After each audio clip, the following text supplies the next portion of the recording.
아멘.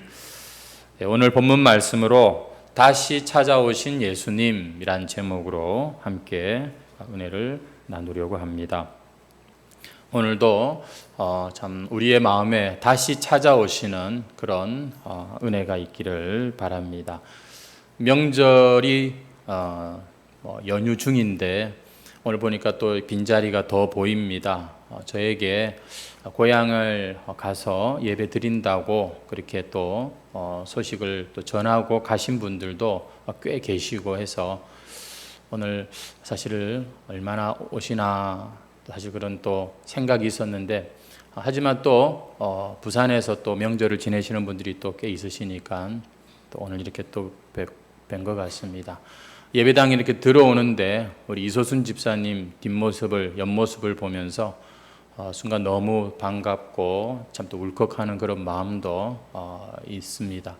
우리가 일주일에 이렇게 한 번씩 만나는 것이 참 축복이라는 생각이 들고, 아마 여러분들 가족들을 또 오랜만에 이번에 또 만나고 이렇게 하셨을 텐데, 우리가 만나는 사람들에게 참 하나님의 이 사랑을 어떻게 나눠줄 수 있을까, 그런 또 생각을 해보는 그런 복된 명절이 되시면 좋겠습니다.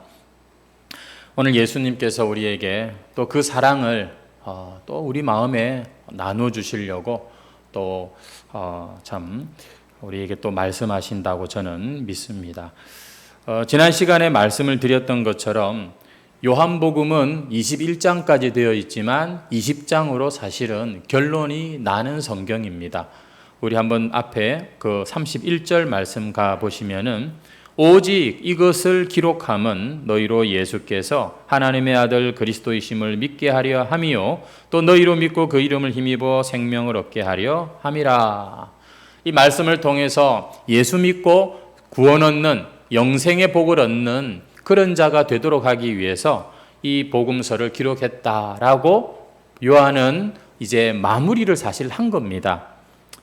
결론이 나왔어요. 그런데 이 21장이라고 하는 한 장이 더 추가가 되는 거다, 이렇게 보시면 되겠습니다. 왜냐하면 예수님의 그 부활의 확실성을 제자들과의 이런 만남과 대화 속에서 한 번 더 분명하게 강조하는 의미도 있고, 또 여러분 초대교회 당시에 어떤 소문이 돌았냐면 이 사도 요한이 오래도록 죽지를 않았습니다. 무슨 말이냐면 대부분의 사도들이 또 많은 교인들이 복음 때문에 순교를 당하는 이런 일들이 비일비재했는데, 이 요한만큼은 일찍 죽지 않고 살아도 너무 오래 산다는 그런 생각을 할 정도였습니다. 그래서 사람들은 혹시나 이런 생각을 한 거죠. 요한이 죽기 전에 예수님이 오시려고 그런 거야. 이런 소문이 아주 부정적인 그런 이야기는 아니지 않습니까? 초대교회 교인들에게 파다하게 퍼졌습니다. 그 부분에 대해서 요한이 그게 아니라는 것을 시정하는 차원에서 우리가 나중에 가보면 나오지만 그런 이야기도 하고 있고요. 또 사실 이 예수님은 부활하셨지만 이 제자들은 완전히 실패했지 않습니까?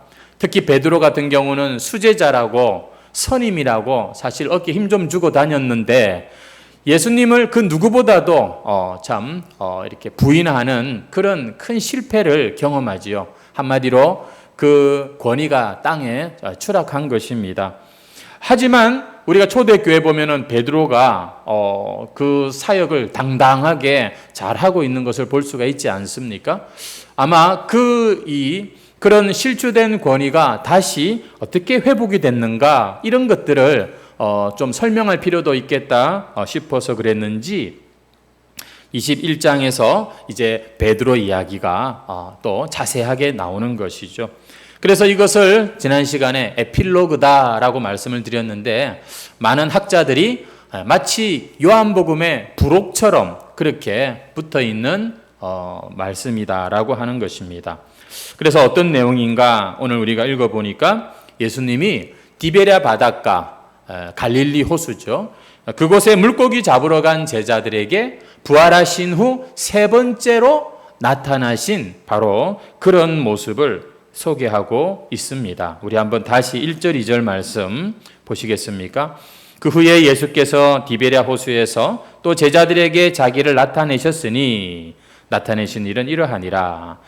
여러분이 디베랴 호수, 갈릴리 호수에 지금 제자들이 몇 사람이 등장하는지 한번 보십시오. 2절에 보면 시몬 베드로, 디두모라 하는 도마. 도마가 보니까 이번에는 그 자리에 같이 있는 것을 봅니다. 갈릴리 가나 사람 나다나엘, 세베대의 아들들 야고보와 요한이죠. 또 다른 제자, 이름을 알 수 없는 두 제자, 합이 7명의 제자가 지금 이제 예루살렘에서 이 갈릴리로 와가지고서 이곳에서 지금 뭐 하냐면은 이제 물고기 잡으러 가는 지금 이런 모습인 것입니다. 먼저 베드로가 또 앞장서고 있는 모습을 볼 수가 있어요. 3절을 보십시오. 시몬 베드로가 나는 물고기 잡으러 가노라. 이렇게 지금 말을 합니다. 베드로는 여러모로 이들 가운데에서 보니까 형님 노릇을 합니다. 어떤 영향력이 큰 사람이 분명합니다. 참 이런 사람들이 우리 주변에도 보면 있거든요. 정말 이런 사람들은 선한 영향력을 이렇게 나타내려고 애를 써야 하겠습니다. 이 베드로의 말에 그들이 우리도 함께 가겠다라고 하면서 지금 뭐 한꺼번에 이 제자들이 다 아마 보니까 원래 계획한 일은 아닌 것 같아요. 그냥 예수님께서 갈릴리에 가서 가라고 하셨고 또 막달라 마리아를 통해서도 또 갈릴리에 가라고 말씀하셨고 아마 뭐 좀 이렇게 순종하는 차원에서도 이렇게 와 있는데 뭘 해야 될지를 알 수 없는 그런 상황 가운데 나는 물고기나 잡으러 가야겠다 이렇게 지금 이야기를 하고 있는 겁니다. 그래서 제자들이 같이 갔고 보니까 배에 올라 밤새도록 그물을 던졌는데 한 마리도 잡지 못한 이런 상황이 된 거죠. 이때 주님이 부활하신 후 세 번째로 그들에게 등장하십니다. 예수님께서는 제자들에게 물으십니다. 멀리서 바닷가에서 배에 있는 그들에게 물고기가 좀 잡혔느냐라고 물으셨죠. 그러니까 제자들이 아무것도 잡은 것이 없다 이렇게 대답을 하고 주님이 뭐라고 말씀하시냐면 배 오른편에다가 그물을 던져봐라. 그럼 좀 잡히는 게 있을 거다. 이렇게 말씀을 하신 겁니다. 그리고 이 사람들이 그 말씀대로 그물을 그쪽으로 던졌는데 뭔가가 묵직하게 올라오는데 아예 그물을 배에 들 수도 없을 정도로 많은 물고기가 잡힌 것이죠. 나중에 보니까 그 생선들을 그 물고기를 잡은 걸 확인해 보는데 153마리 너무나 인상적이었나 봅니다. 그 숫자까지 그렇게 딱 기록을 하고 있죠. 옛날에 우리나라 모나미 볼펜 거기에 보면 뒤에 붙은 153이 사실 그 사장님이 예수 믿는 분이고 이 말씀 때문에 그렇게 기록을 했다고 해요. 예. 무거워서 들지도 못할 정도로 어마어마한 그런 이 물고기를 잡고 싶은 그런 믿음이었겠죠. 그래서 어떤 분들은 도대체 이 153이라고 하는 숫자가 무슨 의미냐 굉장히 연구하시는 분들이 계세요. 근데 여러분들은 거기에 별로 시간 낭비 안 하셔도 됩니다. 왜냐하면 숫자의 의미는 별로 중요한 게 아닙니다. 제자들에게 굉장히 인상적이었고 그렇게 잊을 수 없는 그런 숫자였고 이렇게 기록을 해놓았다 이 정도 보시면 됩니다. 우리가 말씀에서 오늘 사실 중요하게 생각해야 될 주제는 이겁니다. 예수님이 왜 제자들에게 다시 찾아오셨을까 하는 그 이유를 우리가 오늘 말씀에서 답을 찾으면 좋겠습니다. 그리고 우리는 그 이유가 본문에 베드로가 한 말, 또 이 제자들이 한 말과 행동을 보면서 우리가 그 답을 찾으려고 합니다. 어떤 말을 했죠? 나는 물고기 잡으러 가노라. 그러자 이 제자들도 우리도 함께 가겠다. 여러분, 이 말을 통해서 예수님이 이들에게 오셔야 했겠구나 하는 생각을 우리가 하게 됩니다. 여러분 지금 제자들은 예수님이 부활하신 사실을 확인했습니다. 하지만 지금 자기들 옆에는 안 계신 거예요. 단지 자기들만 모여 있습니다. 사실 그 장소는 예루살렘은 아니에요. 만약에 예루살렘에 있었다면 그것은 굉장히 위험한 곳입니다.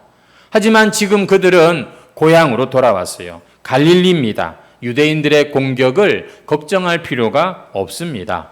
하지만 문제가 생겼어요. 뭐냐면 그동안 3년 동안 예수님과 같이 다닐 때는 모든 것이 주님으로 말미암아 자기들에게 주어졌죠. 그래서 주님이 하라는 거 했고, 주님이 가라면 가고, 주님이 또 오늘은 이렇게 하자, 내일은 저렇게 하자, 모든 것을 주님을 쫓아서 그렇게 살았습니다. 마치 딱 그 수련회의 일정표가 있고 시간 참 의미 있는 프로그램을 하는 것처럼 그들의 3년은 주님과 함께하는 멋진 수련회와 같았습니다. 멋진 부흥회와 같았다고 할까요? 그런데 이제 그들은 다시 갈릴리로 돌아왔고, 문제는 주님이 그들과 함께 하시지 않는 것이었습니다. 그때 제일 먼저 그들에게 어떤 문제가 생겼는지 아시겠습니까? 나는 물고기 잡으러 가야겠다. 그 말이 왜 나왔냐면 이제 먹을 것을 내가 직접 찾아야 되는 상황이 된 겁니다. 이제 원래 그들이 그 일을 했잖아요. 직업이 어부지 않습니까? 이제 그들은 자기들의 힘으로 다시 물고기 잡아서 먹고 살아야 되는 그 입장이 된 것이지요. 예수님 없는 그들에겐 당장 현실적인 문제가 바로 먹는 거였고, 그것이 바로 그들의 코앞에 있게 된 것입니다. 아니, 예수님은 부활하셨어요. 너무나 영광스럽게 부활하시고 승리하셨습니다. 그리고 자기들이 두 눈으로 똑똑히 확인도 했고요. 그런데 그 주님의 부활은 단지 주님의 부활이고 주님의 승리였지 자기들과는 사실 직접적인 상관이 없는 것 같았어요. 주님은 부활하셨지. 하지만 지금 자기들과 함께 하시지 않고 이제부터 모든 일은 자기들이 알아서 해야 된다고 생각을 한 거죠. 여러분, 우리가 그렇지 않습니까? 주님의 은혜를 생각하면 감사할 게 어디 한두 가지입니까? 우리의 구원, 우리의 인생의 인도자가 되시는 주님. 그런데 그분의 그 약속과 그 구원의 은혜는 반드시 이루어질 것입니다만, 하지만 나는 오늘 당장 먹고 살아야 되는 그런 존재라는 것입니다. 이 세상에서 내가 일 안 하면 누가 그것을 해결해 주겠냐는 것이죠. 여러분, 우리가 교회 와서 말씀을 듣고 주님 앞에 기도를 할 때는 정말 주님께 드리는 우리의 고백과 예배와 모든 게 진심입니다. 정말로 주님은 살아계시고 무한하신 능력의 주님이시죠. 하지만 현실도 우리의 직장 생활, 학교 생활, 우리의 가정 생활에서는 사실 내가 움직여야 되고 땀 흘려야 되고 수고해야지 먹고 살 수 있는 이 세상이라는 것입니다. 만에 하나 우리가 직장을 그만두게 되면 당장 여러분 뭐부터 떠오르십니까? 아유, 주님이 먹여주시겠지, 입혀주시겠지. 이거보다는 어떤 생각이 먼저 돕니까? 이제 나는 뭘 해야 되나? 뭐 해먹고 살아야 되나? 당장에 이런 생각이 들게 되지요. 지금 베드로가 고향에 와서 나는 물고기나 잡으러 가야겠다, 이 생각을 하는 이유가 바로 그런 차원인 것입니다.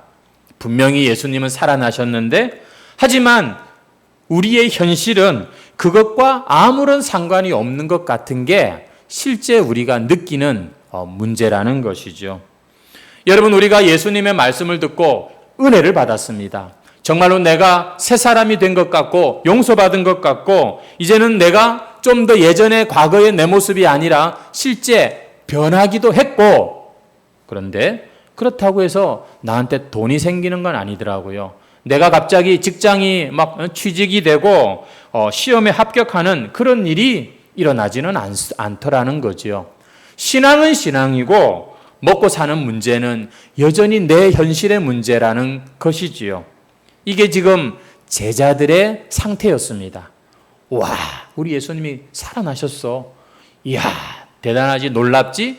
그리고는 자기들의 고향에 와서 그들은 다시 이제 현실을 직시하지 않을 수 없는 그런 상태로 돌아온 것이죠.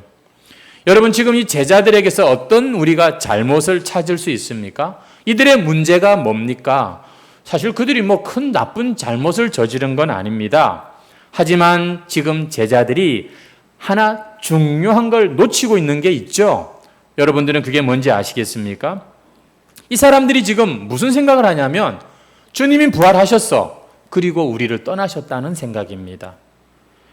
그래서 지금 예수님이 우리와 계시지 않잖아.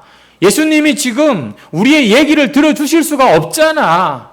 그러니 우리의 문제는 우리가 해결해야 되는 거야. 이게 지금 이 제자들의 현실적인 생각인 것이죠. 왜 이런 생각을 하냐면 안 보이니까. 예수님이 자기들 눈에 안 보이니까 아무것도 도와주실 수 없을 거다라고 생각을 한 것입니다.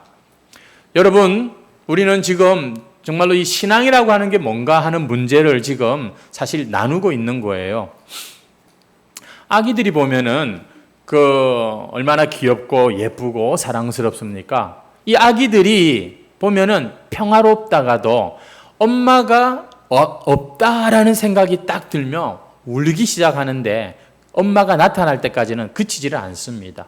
모든 것보다도 엄마가 제일 필요한 것이지요. 여러분, 사실은 엄마는 지금 저기 가 있어요.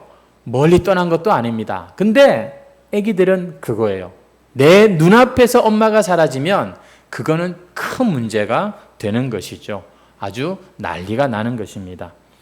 5절 말씀에 보면 예수님께서 제자들에게 이렇게 부르고 계세요. 예수께서 이르시되 얘들아 하고 이렇게 부르고 계십니다. 여기서 얘들아, 이게 제가 헬라어 단어를 찾아보니까 파이디아라고 하는 복수형인데, 파이디온, 어린이, 아이, 영어 성경에는 children 이렇게 적혀 있더라고요. 무슨 얘기냐면 예수님이 제자를 부르시는데 얘들아 이게 아니라 사실은 이 아이들아 이렇게 부르고 계신 거예요. 그게 더 정확한 그런 어찌 보면 번역이라고 할 수가 있겠다는 것입니다. 우리가 지난 시간에도 살폈습니다만 예수님 부활하시고 난 뒤에 막달라 마리아에게 뭐라고 말씀하셨냐면 지금 내 형제들에게 가서 전해라고 했잖아요. 그 제자들, 숨어있는 제자들을 내 형제라고까지 그렇게 참 불러주신 주님께서 지금 이 제자들을 보면서 뭐라고 말씀하시냐면 얼라들아 이렇게 지금 부르고 계시는 겁니다. 아유 이 아이들아, 어린애로 지금 보고 계시는 거예요. 왠지 아십니까? 자기들 눈에 예수님이 보이지 않는다고 자기들과 예수님이 함께하지 않다고 생각하는 이 모습이 너무너무 유치한 어린아이와 같다는 것이지요. 당장 예수님이 눈앞에 안 보이니까 그 이유 때문에 자기가 마치 자기 인생의 모든 것을 책임진 사람인 것처럼 먹을 것 걱정하고 앞으로 어떻게 살 것을 걱정하고, 이 모습이 주님 보실 땐 뭐라고요? 유치한 어린아이 수준의 신앙이라는 것입니다. 주님의 부활과 자기의 상황을 전혀 연결하지 못하는 것이죠. 여러분, 영적으로 이런 아이들이 있습니다. 애들이 있어요. 죄 용서받은 것은 믿는데요.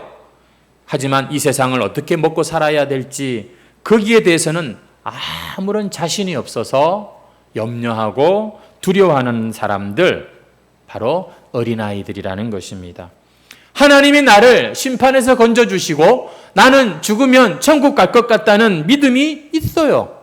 근데 지금 당장 직장 문제, 결혼 문제에는 하나님이 나에게 아무런 도움이 되시지 않네.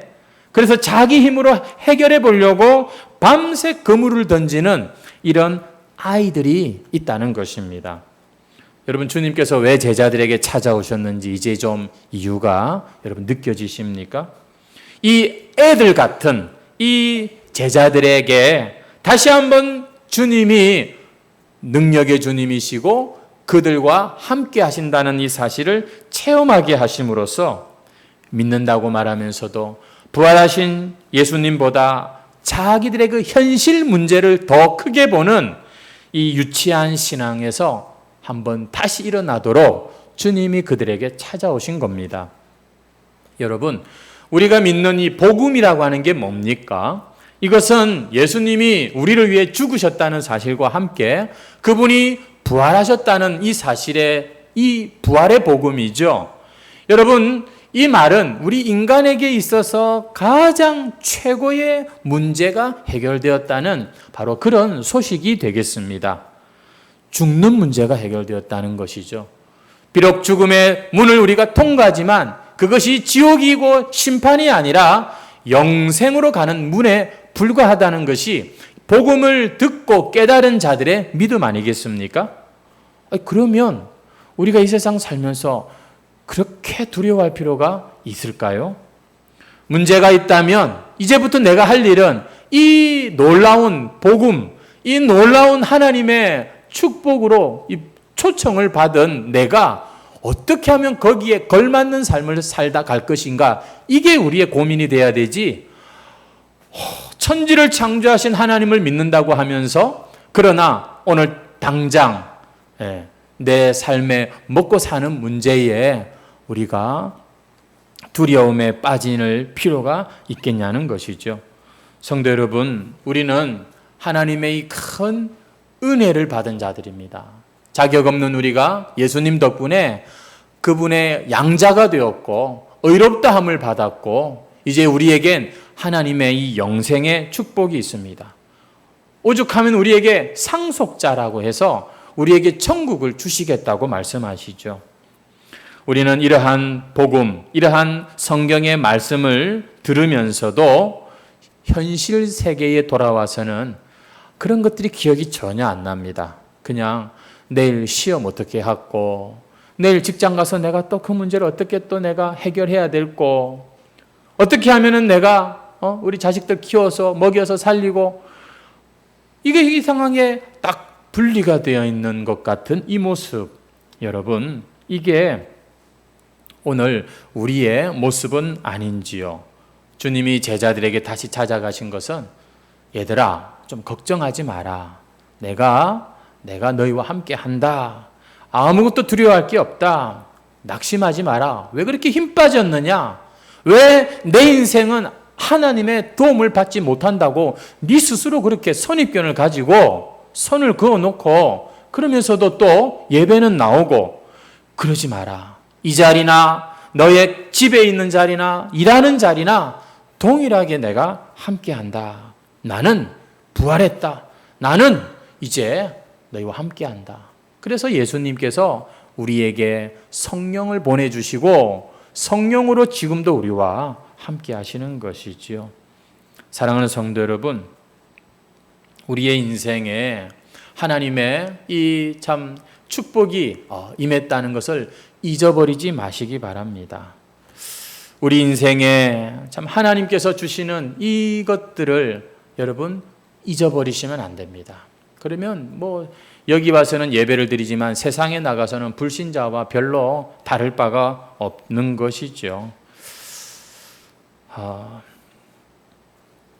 우리 인생에 여러분들이 생각해 볼 때 가장 좋았던 때가 언제입니까? 가장 행복했던 때가 언제였어요? 얼마 전에 아내와 함께 그런 대화를 했습니다. 여보, 당신이 가장 설레는 때가 언제냐라고 이렇게 서로 주고받았어요. 그때 제 아내는 이런 때다라고 얘기하고 제가 이렇게 그냥 사실 저는 농담처럼 얘기했어요. 연어가 이렇게 예쁘게 누워있는 모습을 보면 설렌다네 그랬거든요. 그랬더니 아내가 얼마나 저를 좋아하고 사랑하는지 그냥 막 이 연어 초밥을 만들려고 보니까 유튜브를 보고 배우고 막 이래가지고서 아주 그냥 단단히 준비를 해가지고서 저에게 주려고 막 하더라고요. 사실 제가 한편으로는 조금 사실 그거 연어가 사실 별거겠습니까? 근데 그 한마디에 저렇게 반응하는 걸 보고 제가 참 깜짝 사실은 놀랬죠.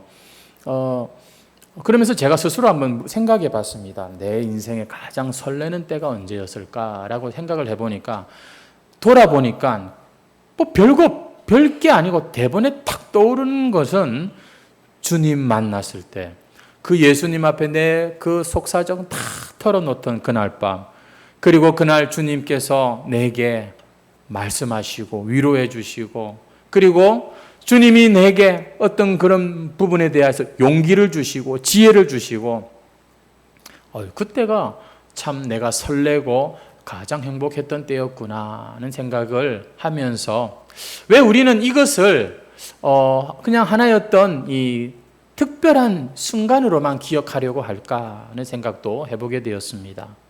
여러분, 이미 하나님께서 충분한 대가를 지불하시고 우리에게 약속하셨습니다. 여러분이 하나님의 인격을 믿으신다면 여러분, 그 약속은 분명 우리의 것입니다.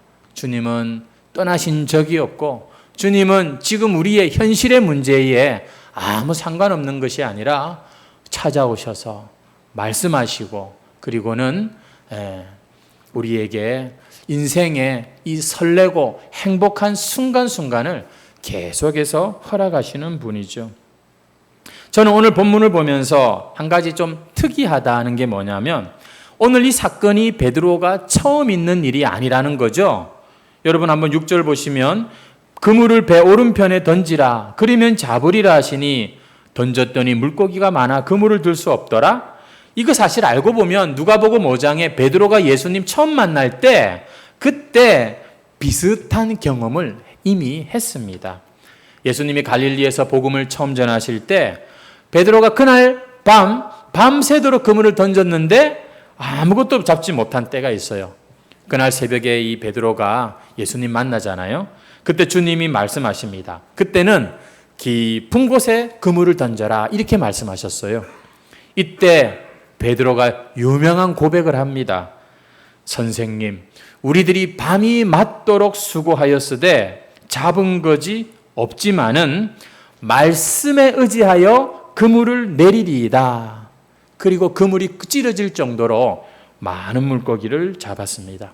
어떤 분들은 이게 똑같은 사건이다, 동일한 사건인데 라고 하는데 아닙니다. 다릅니다. 분명히 다른 사건이고요.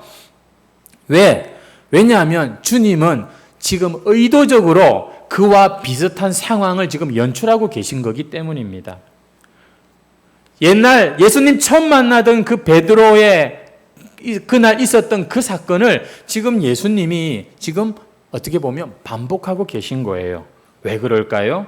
배와 그물까지 다 버려두고 그 많은 물고기 다 놔두고 나는 죄인입니다, 그렇게 말하면서 예수님을 따랐던 그 베드로의 처음 마음, 그때의 그 은혜를 다시 기억나게 하시려고 주님께서 그때하고 너무나 비슷하게 지금 이런 상황을 만들어서 찾아오고 계시는 겁니다. 사실 베드로가 처음엔 그랬다니까요. 그 많은 물고기를 잡게 하셨는데도 기뻐하기보다는 나는 죄인입니다, 이렇게 고백하면서 모든 것을 버려두고 예수를 따랐던 사람이 베드로예요. 그런데 그 베드로가 어느새 완전히 믿음이 바닥이 나가지고 이제는 물고기나 잡으러 가야겠다, 이제는 자기가 먹고 사는 여기에 염려에 빠진 이런 베드로가 된 것이죠. 이런 모습을 보시면서 주님께서 그들에게 찾아오신 겁니다. 그 전에 경험했던 그 비슷한 은혜의 체험을 다시 한번 주시면서 그 마음의 그 뜨거운 신앙을 다시 한번 이렇게 확인시켜주는 본문이 오늘 우리가 읽은 본문인 거예요. 사랑하는 해광 성도 여러분, 하나님은 기적을 한 번만 행하시지 않고요, 하나님은 은혜를 한 번만 주시는 분이 아닙니다. 홍해를 가르셨던 하나님이 요단강도 가르시고요, 5천 명을 먹이셨던 예수님이 7천 명도 먹이시는 사건이 또 나오는 것을 볼 수 있죠. 주님께서 이렇게 우리에게 반복적으로 말씀하시고 또 한 번 더 우리에게 이런 은혜를 베풀지 않으시면 사실 우리는 너무도 쉽게 그 은혜를 까먹습니다. 잊어버리고 맙니다. 하지만 주님은 신실하시게도 변함없이 어제나 오늘이나 영원토록 동일한 모습으로 우리에게 그 은혜와 사랑을 주시고, 그리고 우리 역시 그 은혜에 합당한 모습으로 이 순간순간을 믿음으로 채워가며 살기를 원하시는 거죠. 이제 베드로의 눈에 드디어 예수님이 보인 겁니다. 어떻게 하나 보세요, 베드로가. 물고기 지금 얼마나 잡았다고요? 배가 그냥 그물을 끌어올리지도 못할 정도로. 근데 예수님이라는 사실을 딱 확인한 베드로, 물고기 같은 건 아예 생각도 없습니다. 바로 겉옷을 걸쳐 입고 바다로 뛰어들죠. 그 가득 찬 그물을 물고기와 함께 배로 오면 시간이 걸리니까 그냥 예수님께 먼저 달려가고 있는 이런 모습을 보는 겁니다. 여러분, 오늘 우리가 이 본문을 보면서 베드로나 제자들이 물고기 잡으러 간 게 잘못됐다, 제가 지금 그렇게 말씀을 드리는 건 아닙니다. 중요한 건 뭐냐? 그들의 마음 자세가 주님 안 보이니까 다른 것들이 더 그들에게 커 보였고, 그러니 어떻게 돼요? 마음이 눌리는 거예요. 낙심이 되는 거예요. 예수님 부활하셨어도 그들에겐 그게 별로 자기들의 이 이야기가 아닌 것이죠. 하지만 주님은 그들에게 다시 찾아오셨고, 이 비슷한 체험을 통해서 베드로가 지금 잊어버리고 있는 바로 그 3년 전의 감격, 그 충격을 다시 떠올리게 하십니다. 왜요? 주님에게 있어서, 우리의 인생을 너무나 잘 아시고 우리 삶을 인도하시는 주님에게 있어서 우리에게 중요한 건 먹고 사는 문제보다도 더 중요한 문제가 있기 때문인 것이죠. 그것은 하루를 살아도 주님과 함께 사는 겁니다. 성도 여러분, 주님께서 오늘 우리에게 하시는 말씀은 그거예요. 왜 믿지를 못하니? 아니, 믿기는 믿는데요. 하지만 분명히 주님은 살아계시고 전지전능하신 능치 못함이 없는 하나님이라고 말하면서, 그러나 내 옆에는 안 계신 것처럼 그렇게 느끼고 그렇게 생각하고 살고 있니? 이게 지금 주님께서 답답해서 찾아오신 겁니다. 오늘 우리 중에 베드로처럼 이렇게 주님 없이 밤새도록 그물을 던지는 것 같은 삶을 사는 분이 계시지 않습니까? 물고기 잡는 게 사실 뭐가 나빠요? 공부 열심히 하고 취직 준비 열심히 하는 게 뭐가 나빠요? 단지 주님 없이 그러고 있는 게 그게 참 잘못된 것입니다. 여러분, 우리는 열심히 살자, 성실하게 살자가 우리 인생의 모토가 되면 안 되는 거예요. 그렇게 살아보십시오. 남는 게 뭔지 짜증이고 원망이고 분노고 그런 겁니다. 왜 내 뜻대로 안 되느냐? 왜 사회가 이 모양이냐? 왜 대통령이 저 모양이냐? 결국에는 돈이 최고구나. 이렇게밖에 결론 안 나요. 여러분, 우리의 인생에 정말 주님이 보실 때 우리에게 꼭 필요한 것은 임마누엘, 주님이 나와 함께 하신다는 겁니다. 이 사실을 붙들면 우리는 주님의 인도를 받을 수 있고, 주님이 주시는 지혜를 사용할 수 있고, 주님이 주시는 용기를 가지고 세상을 살 수 있는 거지요. 성도 여러분, 주님 없이 내가 뭘 했다고 그거 자랑할 거 없습니다. 그건 딴 데 가서 자랑하시고요. 여러분, 교회 와서 주님 앞에서는 그걸 자랑할 게 못 됩니다. 그것이 어떤 일이든지 그건 주님 보실 때 중요한 게 아니에요. 주님은 네가 먼저 좀 생각하고 잊지 말아야 될 인생의 원칙이 있는데, 그게 하나님 나라를 구하는 거라고 했잖아요. 여러분, 그 하나님의 나라는 주님이 오셔야 이루어지는 일인 거 아십니까? 주님은 변함없이 우리와 함께 계셨는데 우리는 그걸 자꾸만 잊어버려요. 그러면서 너무나 고집스럽게 자기 스타일로만 살려고 합니다. 그래서 주님이 오늘 찾아오신 거예요. 얘들아, 네 인생에 그래 뭐가 좀 있니? 꼭 이렇게 주님께서 우리에게 마음으로 음성으로 얘기를 안 하시더라도 불현듯 우리에게 그런 생각이 들 때가 있잖아요. 아이고야, 내가 지금 뭐 하고 있나? 아니, 내가 이렇게 애를 썼는데 결과가 이게 뭐야? 도대체 내가 이렇게 먹고 살려고 발버둥 치고 있는 이 모습이 이게 진짜 내가 신앙생활 하는 거 맞나? 여러분, 이런 생각이 들 때 그게 바로 주님이 찾아오시고 말씀하시는 거예요. 그게 다 같은 말인 것입니다. 그런 생각이 들 때 주님이 지금 바로 당신 곁에 계셔가지고 얘야, 너와 내가 처음 만났던 그때로 돌아가자. 이렇게 지금 인도하시는 순간이라니까요. 참, 그때는 가난했고, 그때는 별거 없었는데도, 그때는 내가 눈물이 있었고, 가슴이 뜨거웠고, 참 주님 때문에 내가 그래도 이 소망이 있었던 삶이었는데, 내가 지금 뭐 하고 있나? 내가 지금 왜 이 모양이 되었나? 현실의 벽이 너무 컸으니까요. 정말 여러분들이 겪고 있는 그 문제는 누가 겪어도 여러분 쉬운 일이 아니었습니다. 하지만 그게 우리한테는 핑계가 될 수 없어요. 왜냐하면 그보다도 더 크신 주님의 임재가 우리에겐 있기 때문입니다. 주님은 그걸 잊지 않고 우리가 살기를 원하셨죠. 어제나 오늘이나 영원토록 동일하신 우리 주님께서 지금도 우리에게 아무런 변함없이 그 능력으로 우리를 붙들고 계십니다. 단지 우리의 눈에 주님보다 현실이 더 커 보일 뿐인 거예요. 단지 믿음이 연약해진 우리를 원수 마귀가 지금 아주 그냥 속이고 가지고 놀고 있는 것일 뿐이에요. 사랑하는 성도 여러분, 오늘 베드로를 보십시오. 우리가 다 이 이야기의 끝을 읽지는 않았습니다만 밤새도록 애썼던 그때와 주님이 찾아오시고 그 말씀에 순종한 그때가 얼마나 결과가 다릅니까? 여러분의 인생에 이런 멋진 결과가 있기를 축원합니다. 단지 애를 많이 쓴다고 해서 여러분 꼭 좋은 결과가 있을 거라고 보장 못하는 게 우리 인생이에요.